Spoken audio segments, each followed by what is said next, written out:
KPU Banyumas musnahkan 7.700 lebih surat suara yang rusak untuk Pilgub Jawa Tengah dan Pilbub Banyumas. Pemusnahan dilakukan di halaman gudang logistik KPU Banyumas dengan cara dibakar. Komisi Pemilihan Umum atau KPU Banyumas Jawa Tengah melakukan pemusnahan terhadap ribuan surat suara dengan cara dibakar di halaman gudang logistik KPU di Karangklesem, Purwokerto, Selasa 26 November 2024.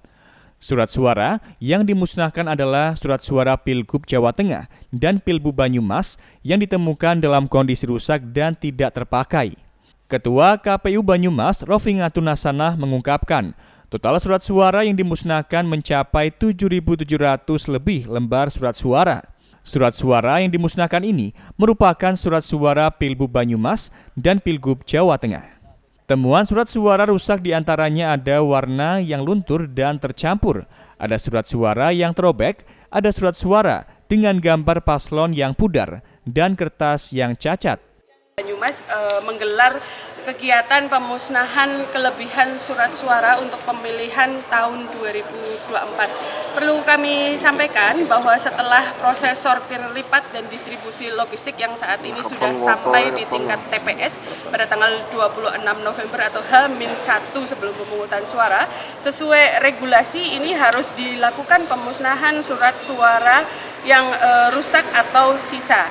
Perlu kami sampaikan surat suara yang rusak dan sisa di KPU Kabupaten Banyumas sebanyak 7.194 surat suara Bupati dan 547 untuk surat suara Gubernur. Dan tadi sudah dilakukan pemusnahan surat suara dan penandatanganan BA pemusnahan kelebihan surat suara yang disaksikan oleh perwakilan dari Polresta Banyumas dan Bawaslu Banyumas. Demikian. Sesuai dengan regulasi yang berlaku, Rofi menegaskan bahwa surat suara yang rusak atau sisa harus dimusnahkan sebelum pemungutan suara.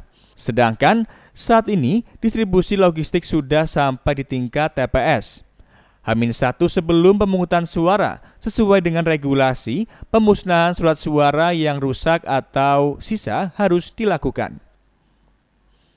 Dari Banyumas, Aji Wibowo, Satelit TV mewartakan.